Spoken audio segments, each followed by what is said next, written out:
Hello and welcome to the new series of Parcham IAS. Today we are discuss about the Hindu newspaper on January 9, 2025. Okay, we will be talking about the deep mining. Okay, deep mining. Deep sea mining. Okay, so today we will talking about deep sea mining. So fishermen and workers from the Kerala state Matsya Thosilali Federation protest of Kollam on Saturday against the centre's decision to launch deep sea mining for valuable minerals. Okay, the protesters said it would adversely affect the fisheries sector. Now, the union government's ambitious push into offshore mining has set the stages of mountain confrontation with coastal communities, while the center touts benefits such as industrial growth, employment, and energy security in its strategic leap towards mineral self-sufficiency, and Kerala's fishing communities see the initiative as a direct threat to their livelihoods and marine ecosystem. Okay, and the conflict began last November when the first ever auction of offshore minerals blocks was launched, including 3 of the Kerala coast. The fishing community around the area, whose lives are directly threatened by the project, are gearing up for a fight. With the planned protest set for Friday, 31 January, with tensions rising and protests gaining momentum, the waters of Kerala's coast are set to become a battleground both for resources and rights. Now, the legal framework paves way for private mining.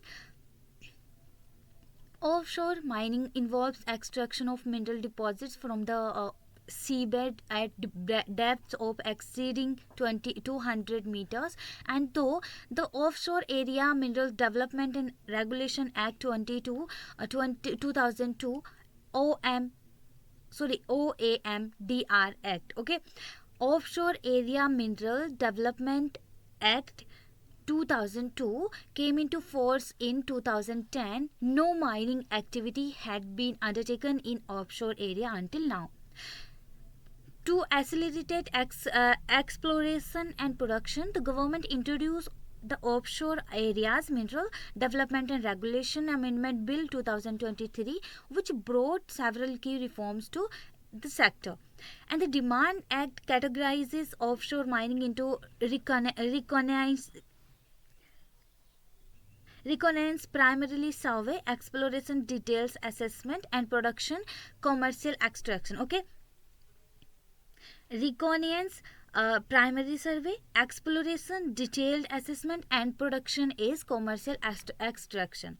Under the few framework, offshore minerals block will be auctioned exclusively to private players through competitive bidding, and with production leases and composite license being granted.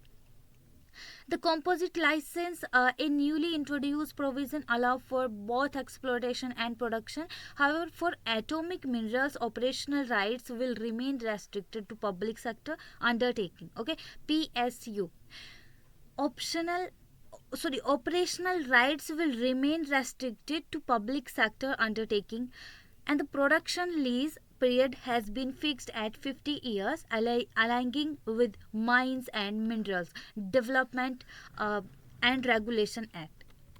Now, minerals block worth thousands of crores up for grabs. Okay. On 28 November 2024, the very first e-auction was conducted for 13 minerals block, okay, spread across the Arabian Sea, Andaman Sea, containing vital resources such as construction sand, lime, mud, and polymetallic nodules and crusts. The union government, which identified 6 lakh square kilometer of offshore area with mining potential. Okay, says that these minerals are critical for infrastructure development, high tech manufacturing, and the green energy transition. According to the Geological Survey of India, GSI, India's offshore resources include 1,53,996 million tons of lime mud of the Gujarat and Maharashtra coasts. 745 million tons of construction grade sand of the Kerala coast, and 79 million tons of heavy mineral placers in the inner shelf and mid shelf regions of Odisha, Andhra Pradesh, Kerala, Tamil Nadu and Maharashtra. Okay, 79 million tons of heavy minerals placers in the inner shelf and mid shelf region of Odisha, Andhra Pradesh, Kerala, Tamil Nadu and Maharashtra.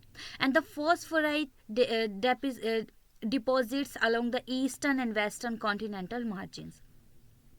Polymetallic ferromanganese FeMn, okay, nodules and crusts in the Andaman Sea and Lakshadweep Sea. The first tranche of block for auction include 3 blocks of the Kerala coast for construction sand extraction, and 3 blocks of Gujarat for lime mud mining, and 7 blocks of Gujarat Nicobar Island for polymetallic nodules and crusts which contain cobalt, nickel and other critical minerals. Okay, officials assert that the best blocks have been carefully selected to ensure sustainable mining while reducing India's reliance on minerals imports. Center eyes global mining leadership. So, speaking at an event in Kochi on 11 January, marking the launch of the e-auction, V.L. Kantharao, Secretary, Ministry of Mines, emphasized India's ambition to become a global leaders in offshore mining. Okay, and with abundant resources in our exclusive economic zone, this initiative will not only meet domestic demand but also position India as a major player in the international mining industry. Okay. With abundant resources in our exclusive economic zone, this initiative will not only meet domestic demands but also position India as a major player in the international mining industry. And meanwhile, APM Mohammad Hanish, Principal Secretary, Industries Department and Government of Kerala, highlight the strategic importance of Kerala in the offshore mining sector. Now, he pointed out the state vast construction and deposits and reaffirmed Kerala's commitment to investor-friendly and sustainable mining practices. And the event in Kochi also served as a crucial platform for discussion among stakeholders from the mining and construction infrastructure sector.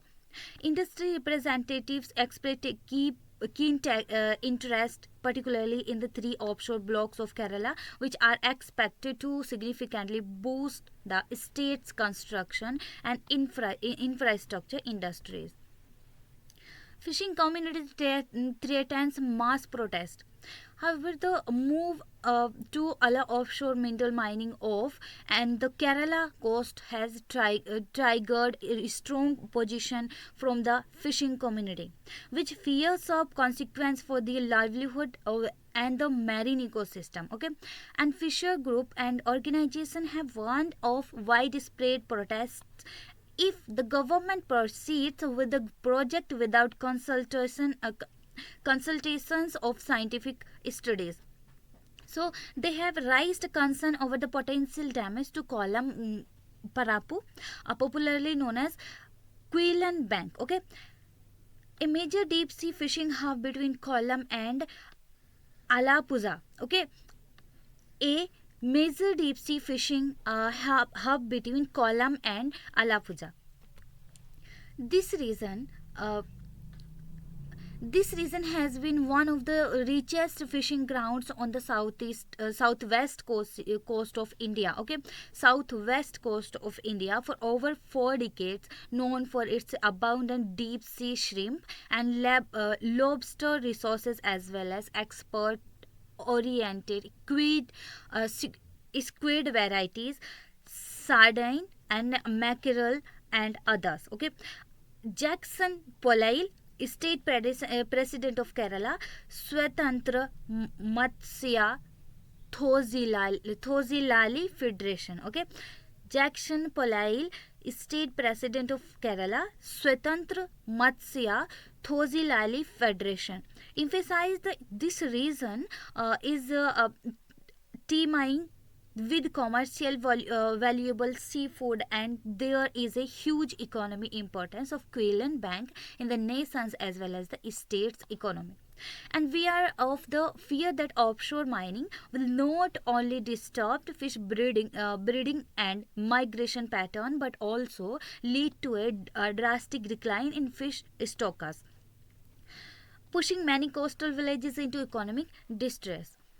Earlier, the Kerala region Latin Catholic Council has joined several fisher unions in demanding the withdrawal of the mining project, arguing that it will destroy the coastal ecosystem and eliminate traditional fishing opportunities. Okay, so Kerala Region Latin Catholic Council alleged that the center, through the amendment in 2003, took away the rights of the state to manage its coastal resources, paving the way for privatization and favor of corporate interest.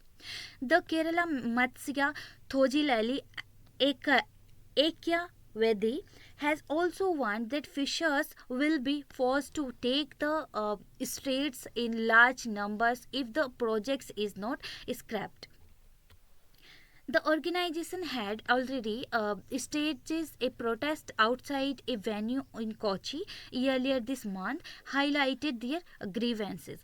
As per the center's timeline, companies interested in the mining project were required to submit expression of interest by February 18, with the tender process expected to be completed by February 27.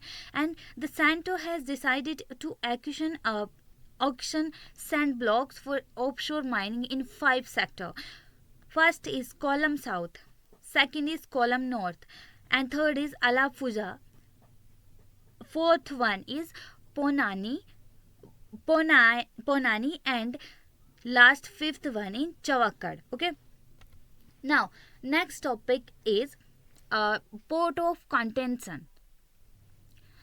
US President Donald Trump has taken aim at many countries around the world in the first few weeks of his presidency, with Iran being perhaps the most predictable target, much it was during his first tenure. Okay, so while it came as no surprise when he issued a presidential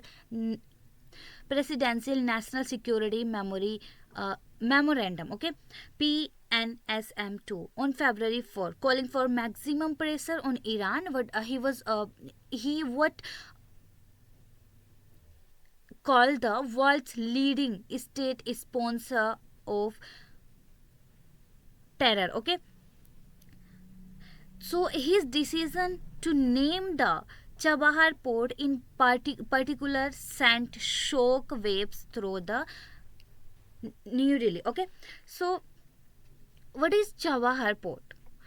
Now, its development of the port was first proposed in 1973 by the last Shah of Iran. Okay, last Shah of Iran. Though development was delayed by the 1979 Iranian Revolution, the first phase of the port was opened in 1983 during the Iran-Iraq War. As Iran began shifting seaborne trade east toward the Pakistani border in order to decrease dependency on ports in the Persian Gulf, which were vulnerable to attack by the Iraqi Air Force. Okay, so now Chabahar port. Persian is a seaport located in Chabahar in southeastern Iran. Okay, located in southeastern Iran, Chabahar port. Okay, and on the Gulf of Oman. Okay, and on the Gulf of Oman and southeast of Iran, and consists of two seaport named Shahid Kalantari and Shahid Behesti, each of which has 5 breadths.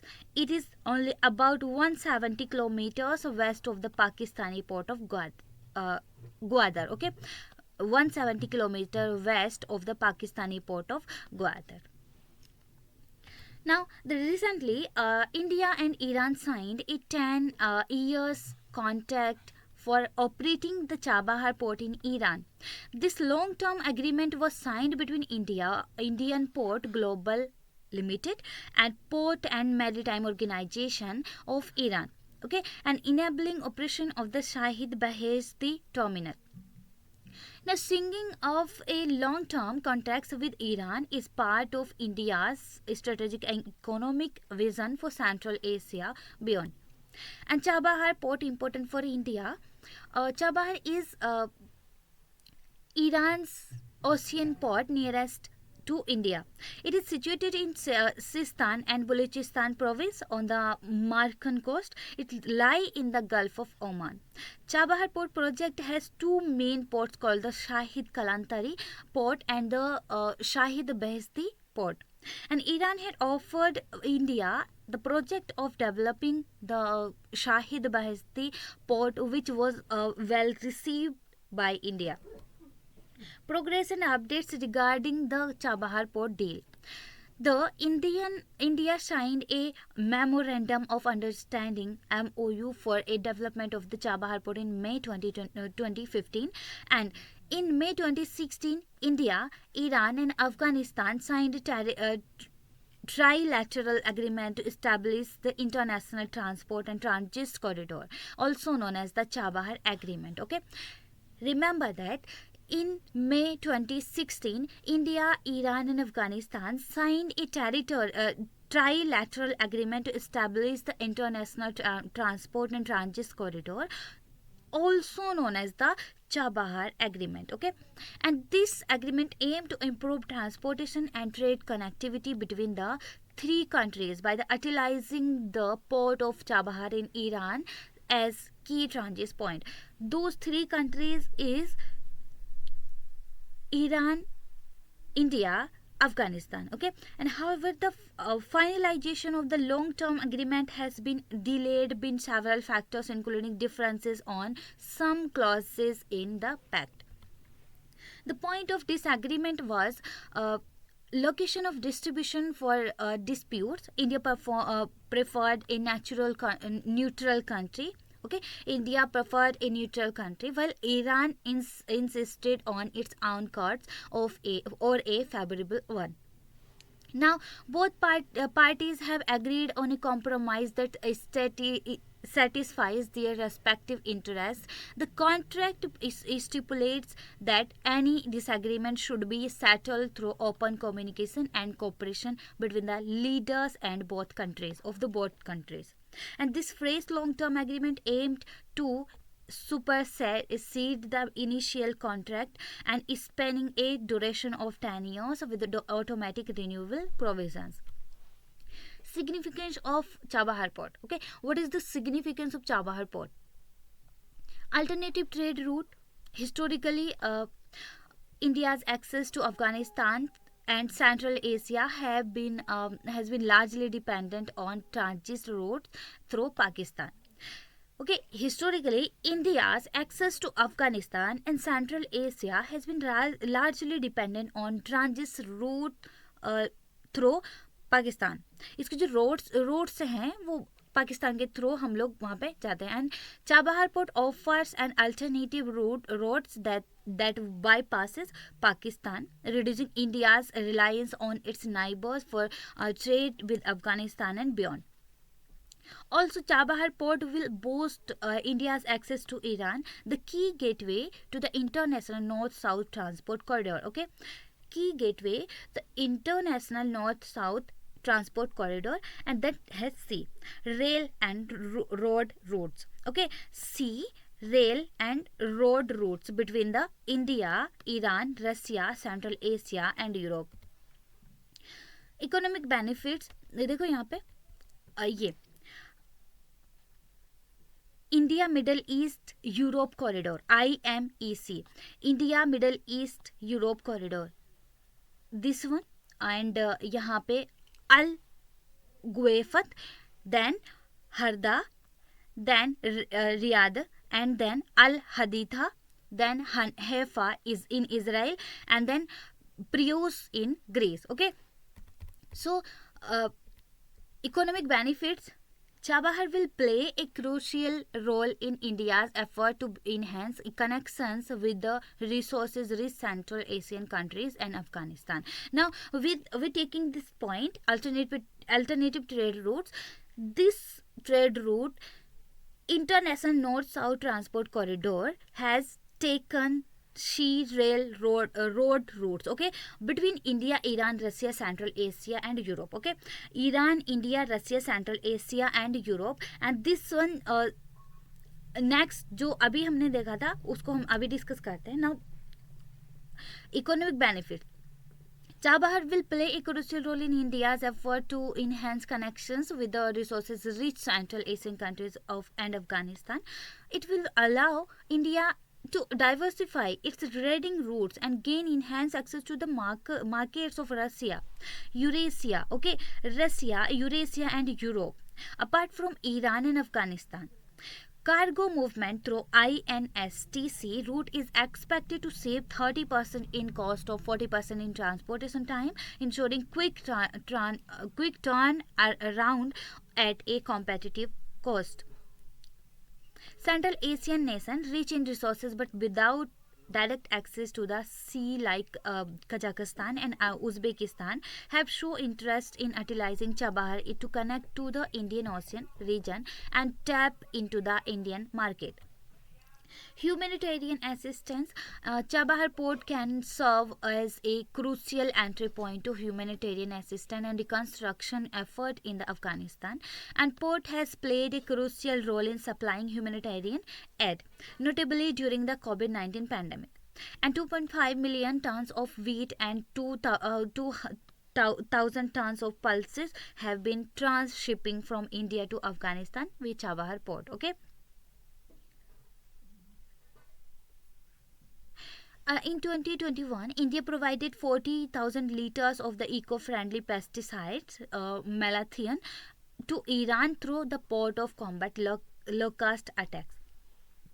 Now, strategic influence and regional stability. By developing and operating Chabahar port, and India can enhance its strategic influence in the Indian Ocean region, thus strengthening India's geopolitical position. And the Chabahar port will act as a counter to China's development of the Gwadar port in Pakistan. Also, India can effectively respond to cases of sea piracy and serve as a first line of defense in the Arabian Sea due to the docking facilities available at Chabahar. Challenge in realizing potential of Chabahar port. So concern of US with Iran. The United States warned India of potential risk of sanctions after it signed a long-term main contract for development of Chabahar port of Iran. And the United States has imposed restrictions on activities with Iran under various legal authorities since 1979, following the seizures of the US Embassy in Tehran. Earlier in 2018, the US granted India an exemptions from specific sanctions in order to support the advancement of the Chabahar port and the building of a railway link to connect with Afghanistan. Houthi Red Sea crisis. Okay, the Houthi rebels can disturb sea lanes of communication, which will affect traffic at the Chabahar port as well. Security concern, regional tensions. The US exits from Afghanistan and the return of the Taliban there have created an unstable situation there, which has negatively influenced trade relation with India. An unstable relation between Iran and some its neighbors such as Israel, as well as the unstable political situation in neighboring countries like Afghanistan and Pakistan, or are also taking a toll in India's economic interest at Chabahar port. So now, this one is India Middle East Europe Corridor (IMC). Competition from similar project, opposition of competition from several transport route like the India Middle East Europe Economic Corridor poses a challenge to Chabahar, as both of these corridors link Asia and Eastern Europe. Okay, so sea route, that one, India to uh, Jabal Ali. Okay, India to Jabal Ali, and Peros to Israel Haifa. Its sea route, and rail route is Al Guefat in UAE, and then Harda, Saudi Arabia, and then Riyadh, Saudi Arabia, and then Al Haditha, Saudi Arabia, and then Haifa, Israel, tak rail route. Okay, now competition from Chinese investment in Chabahar can undermining India's interest in Iran due to strong competitors like China. Infrastructure development. The Chabahar projects seek to improve infrastructure such as ports, roads, and railways, requiring significant investment, time, and expertise. Any delays or inefficiencies could impede its progress. Status of economic ties between India and Iran. So, India-Iran bilateral trade during financial year 2022-23 was USD 2.33 billion, showing a year-on-year growth of 21.76%. India's export to Iran was USD 1.66 billion, and India's import from Iran was USD 672.12 million. Okay, India's export to Iran was USD 1.66 billion, and India's import from the Iran USD 672.12 million. Okay, total trade decreased by 23.32% compared to the corresponding figure of the previous year. India's mainly exported agricultural goods and livestock products to Iran, including meat. Okay, including meat, milk products, onion, garlic, and canned vegetables. So imports from in Iran, including methyl alcohol. Okay, petroleum, by bitumen. Okay, imports from in Iran, including methyl alcohol, petroleum, bitumen, liquid butanes, apples, liquefied propane, dates, and almonds.